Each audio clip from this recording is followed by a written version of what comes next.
Hello, and welcome back to the channel. As most of you know, I'm Topher. And for those of you who don't know and just randomly decided to click on my video, welcome to the channel. I'm Topher. Thank you for stopping by.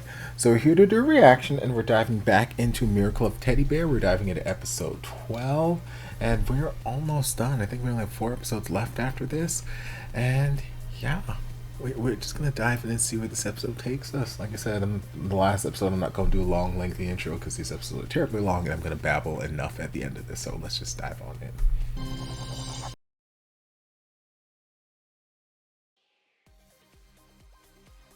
Okay, well that was not the emotional gut punch of an episode I was expecting, which I'm always happy about, because there's so many times I feel like the early parts of the series set such a precedent for emotional devastation that I've just been making my way through this latter half of the series, like with sleeping with one eye open, like, when's it coming? When's it coming? When are they gonna try and just destroy my feelings? Where is it? What's gonna happen? So I keep like looking for it. Like, if I mentally prepare myself for it, then it might not hurt as bad. But yes, no, it wasn't quite as emotionally devastating. We might get into that next episode since we finally have the reunion that we've been setting up for 12 episodes.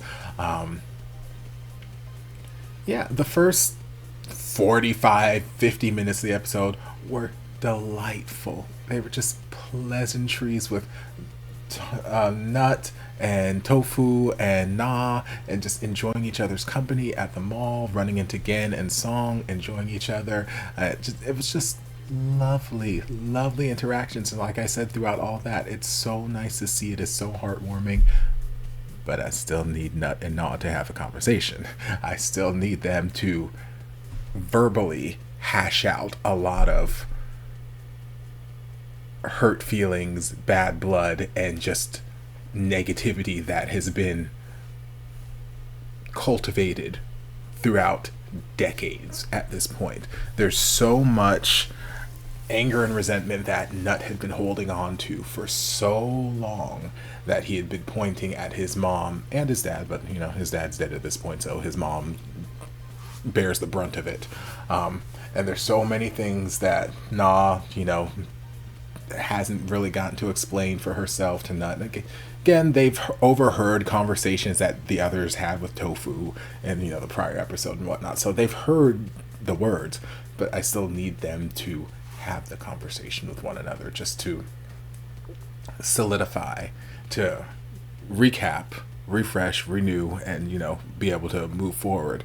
But this is a great start. It's great to see them have these interactions where it's not always hostility, it's not always aggression. Sometimes they can be happy, they can enjoy each other's company. That's lovely. Nut decided that he wanted to do something nice and take them on a vacation, and Tofu suggested Chiang Mai, which is where Tarn's hospital is. At first I was like that's a random thing to just text Prib, like, we're going to Chiang Mai. I'm like, okay, that's great. But I'd forgotten that that's where the hospital was. I'm like, okay, that might be part of Tofu trying to assist, even though I don't know that he's actually trying to assist Prib at that particular point in getting Nut to see Tarn. I think it's more, at that particular point, it was more him just trying to satisfy his own curiosity and just, again, try to figure out how he got here and what he can do to stay. We had that one brief moment when Tofu was going to grab his suitcase and he heard a small little voice in that closet room or whatever. Just a small little voice, like yawning or saying something, help me, or I forget what exactly, but small little voice. It sounded like a feminine voice. And Tofu's like, someone there? So one of the inanimate objects coming, either waking up from sleep, coming back to life, whatever it may be. In my heart, I'm like, oh, is it Mrs. Left Slipper? Because we still haven't found her. And wouldn't that be convenient if her ass had just been in the closet the whole damn time instead of on a shelf somewhere? Lord Jesus. But I don't know if it's her. Maybe it's the phone. Maybe it's something completely different that's just been asleep and dormant this whole time. But now that Na is having these good experiences, maybe it's awakening some part of her brain or her memory that's waking up some other inanimate object. Or maybe it's tied to someone completely different. I don't know. I don't know. But we just had that brief little moment there. So there's someone or some inanimate object in that closet that is in and out of consciousness. And we'll just have to wait and see what it is. Yeah, so then we went on vacation. It's all well and good. We're riding the go-karts. It's fun. We're having a dandy time. Song and Gen go to meet up with Song's daddy to try and come out and say, hey, this is my boyfriend. And you can see that Song is so nervous, and it's understandable because his dad, I think Gen summed it up pretty well. Like, cause Song's like, I feel like my dad is very open-minded, and Gen's like, well, you know what? Some parents are open-minded when it comes to other people's children, but when it comes to their children, they're just disappointed. And I feel like that sums up this so much, cause I don't know. There's some things that his dad has said that it's like, okay, he's okay with gay people over there, but I don't know that he wants his son to live that lifestyle. And I don't know if it's completely, I don't think it's coming from a place of I'm worried that my son is going to have a hard life. Or, no, I think it's just coming from a cultural standpoint of manly men need to be manly and this, that, and the other. And I'm like, what's more manly than sucking a dick? That's my philosophy, but that's not here nor there.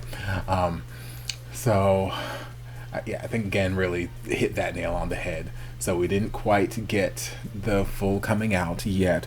Although there's at one point during the lunch before he got hopped on the phone, I felt like Daddy could feel where the conversation was going and was trying to avoid it. Maybe that wasn't the case, but that's kind of what I was seeing a little bit. Like, oh, now I'm dropping the water. Oh no. Oh, there's a phone call. Let me make sure to answer it loud and proud here. Oh, your son's having a daughter, or he's getting married. Oh, I'm gonna have grandkids soon. Sometimes, your kids, they wake up one way one day and then they change completely the next day.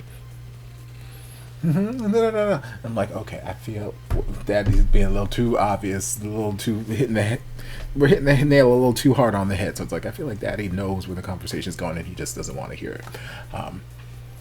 Which makes for interesting dynamics that I don't care for.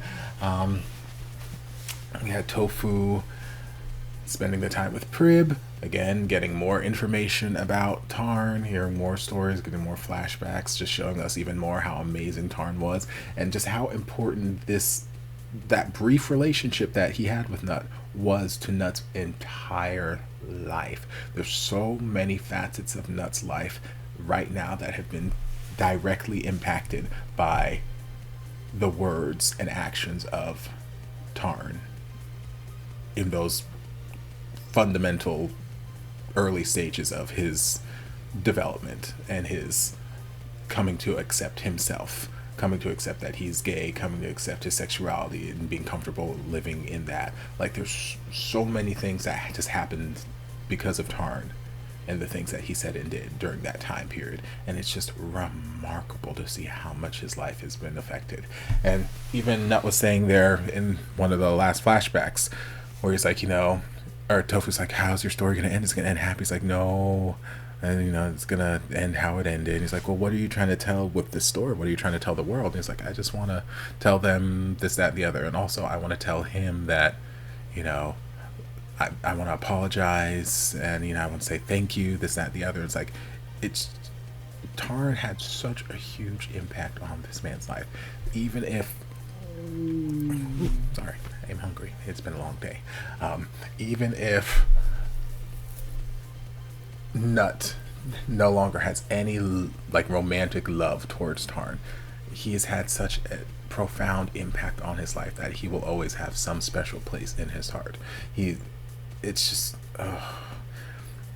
but there's the part of me that, again, I want to see them have a happy ending, or I want to at least see them get the chance to try, because that's the one thing that they did not get to do when they were in high school.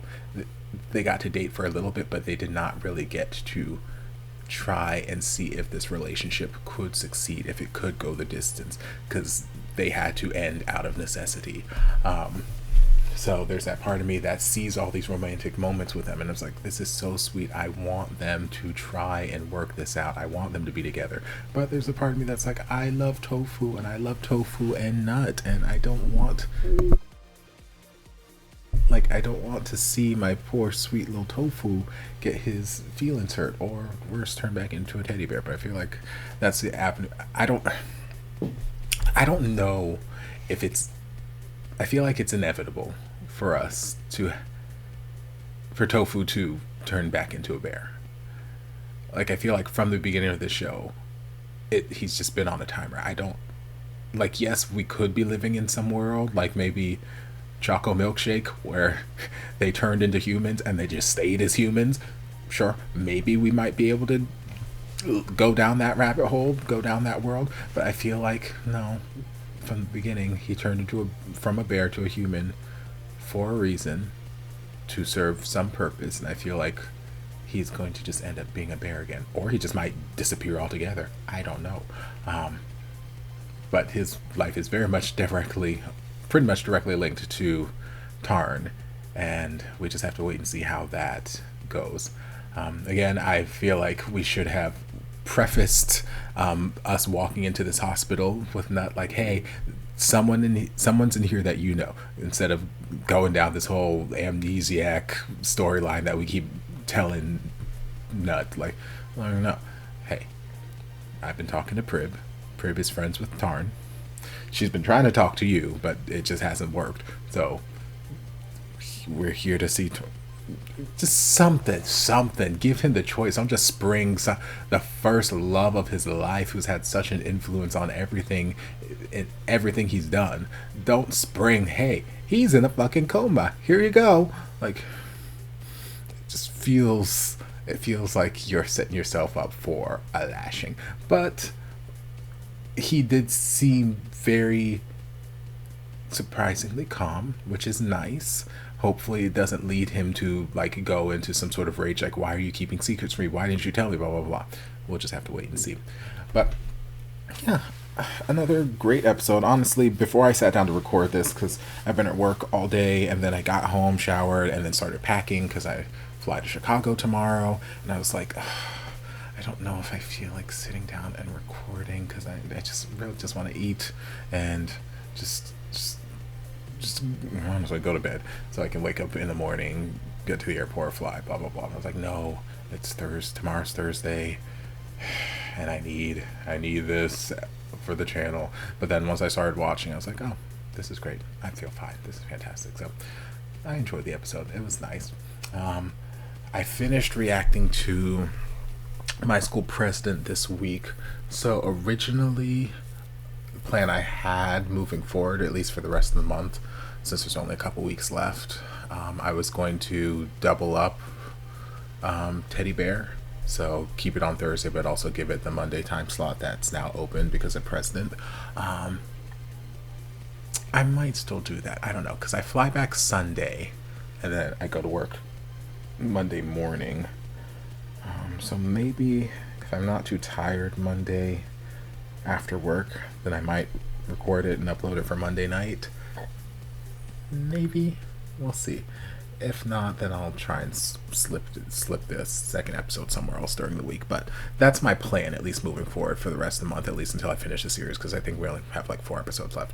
So doubling up for the next couple of weeks to get this series off of our list too, or off of our plate too. And yeah.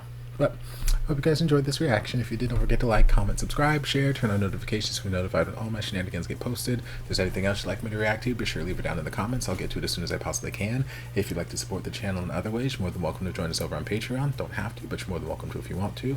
I'll see you guys in my next video. Love you. Mwah.